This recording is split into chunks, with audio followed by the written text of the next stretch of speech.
Hi, everybody. Welcome to Underwriting Shorts. Joining me, David Bayes, Cavalier Associates, and our chief underwriter, Ken Turzak. So, Ken, we're going to jump right into it today. We're going to talk about marijuana, vaping, both marijuana and nicotine in general. There's a lot of ways to consume these items, and I think there's a little bit of difference in between each one of them. Would that be accurate? It is accurate. There's always can't be just black and white. There's got to be little bit of differentiation. Absolutely. All right, so everything may come with a bit of a caveat, but we'll try to make these nice, straight, and simple here. So, first up, let's jump into marijuana, right? Because I got high, we're going to look at occasional use versus habitual use. So, if we're targeting a preferred non-smoker rate, how many times can we smoke marijuana in a week? My first, depending upon the carrier. So depending upon the carrier, uh, it could be a couple, three times a week, and you can still get preferred best non-tobacco rates depending upon the carrier. So disclosure is the key. Carriers do not like non-disclosure, and a lot of times applicants are afraid to admit they try, use it maybe once or twice a week. But these days, there's no consequence to once or I mean, 10 years ago, yes. Today, once or twice a week, pretty much, well, I won't say every carrier, but almost every carrier will allow for preferred non-tobacco rates on All that right, rate. what about the individuals who's doing a little bit every day before they go to bed, maybe? Well, and we've got some homes for those folks too. Again, just as a point of reference, it wasn't long ago. If you were using daily, you would have been declined. Now we probably have, well, there's multiple carriers that will allow for daily use, but as far as standard non tobacco rates, there's probably two or three carriers. The caveats are age. They don't want to see a 21-year-old using daily, but if the person's, let's say 35, 40, 45, a little bit older, a little bit older than age 30 or 35 with most carriers, you could be standard non-tobacco with daily use. So yeah, it's come a long way there as well. Excellent. What's the difference between, there's a lot of division over these states as far as, who's recreational, who's medicinal, where it's outlawed. Do carriers look at it state by state, and does it make a difference if it's recreational or medicinal? Well, it can make a difference. It still can make a difference with some. If you're using, if it's for medicinal, legitimate medicinal purposes, maybe a carrier who wouldn't necessarily be standard, they would allow for standard for, with a legitimate medicinal documented need. But as far as states go, even the states, David, where it's still not legal, as far as the insurance companies go, it's not even factored in. So if it's a state where it's legal, a state where it's not legal, but it fits in the quantity or frequency, I should say, of usage, there's no distinction. We're not looking at state laws. The carriers aren't looking at state laws. Okay, so let's say you're a West Coast state or resident, right? And let's say you use it for anxiety, but it's recreational, so you're not really like documenting it. Can you still put that on an application and say, "Hey, I'm using it for anxiety," and they treat it as medicinal, or does it kind of need to be in the record somewhere? Well, if it's not, if they truly don't have a medical marijuana card, it's going to be considered recreational. So just kind of be careful how you answer that question.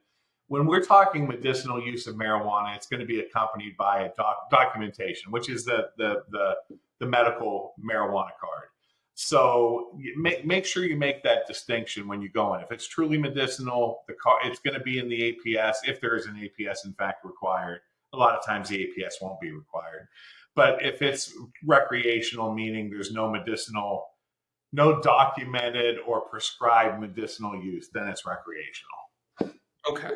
And now what about the difference between, if I'm smoking a joint, if I'm eating a gummy, or Yeah. if I'm vaping it? There are some distinctions. That's why whoever has, when you see this, reach out to us. Not all carriers have a distinction. They'll treat combustible and non combustible the same exact way. But there are some insurance companies out there who do treat differently, meaning if you're vaping or smoking the marijuana, they'll treat it as smoker rates versus the ingestibles, the gummies, ingestible forms of THC, of cannabis, of marijuana, they'll treat as non tobacco. So majority of carriers, no distinction, but there are 3 or 4 where there is a distinction between combustible and non-combustible. Okay, so if grandma is eating a cookie every so often, like we want to disclose that because that's a little bit different than like smoking a bowl. And yeah, depending on the carrier. Yeah, I'm sorry, that was a delayed reaction. Yes, it can be a distinction depending upon the carrier that grandma wants to go to. Yes. All right, sounds good. I appreciate that. Well, so let's move on to tobacco. This one used to be real black and white, and every time we touch on it, like there's new stuff going on, right? So you have your regular cigarettes, Yeah. which are probably at their like lowest consumable point ever. You have cigars, you have tobacco chew. So I still get emails and calls on those ones, even though like you kind of think everybody knows about them. We're going to touch on those. Yeah. But now you have like lip pillows like Zyn or Ultra. So you have this whole new line of consumable nicotine. Right. And then you have vape, which is strangely enough treated differently than the marijuana vape that we just talked about. So let's start at the top. Cigarettes, that's smoker, cool. Everybody gets that. It's 12 months to non-smoker rates. That's pretty obvious there. Cigars and chew. So let's hit on cigars first. Where do cigars fit in there?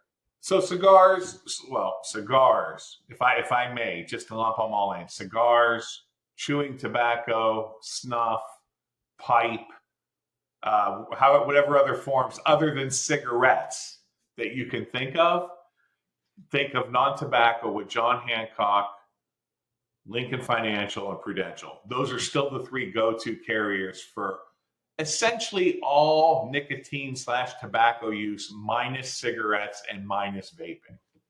Okay. And what about vape? Where's vape sit?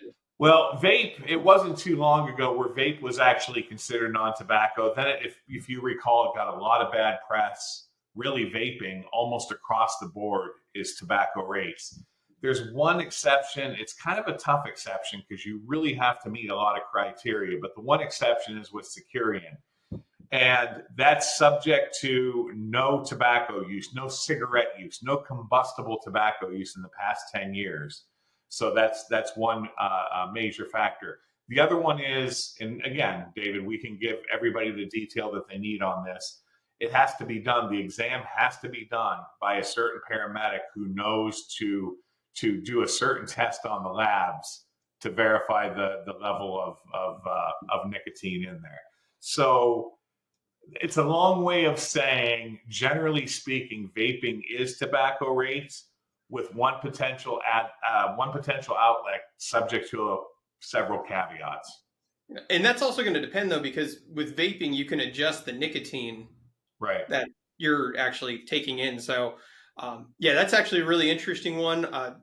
Have to figure out kind of where exactly that one fits. So if you have a vaping client, let us know. Maybe there's, maybe it's time to like tune down the pen a little bit in order to slide into that non-smoker. That might be the case. I don't know if they're tracking, how much you're taking in. So that's one piece. The other one too, this is the big one. This one kind of blew up last week for me, is the Zyn, the lip pillow. Yeah. Where's that sit? Zyn is non-tobacco with those same 3 carriers, with John Hancock, with Lincoln, and with Prudential. Zyn, when we began the discussion on tobacco, I said essentially every tobacco minus cigarettes, those 3 carriers. But that includes all these various nicotine substitutes, whether it's a patch, whether it's a lozenge, whether it's a pouch. Zyn, I think, comes in different forms, like a little pouch, different forms of it. But as long as it's disclosed, David, as long as there's disclosure by the applicant on the part 2, they can be non-tobacco, again, John Hancock, Lincoln, Prudential.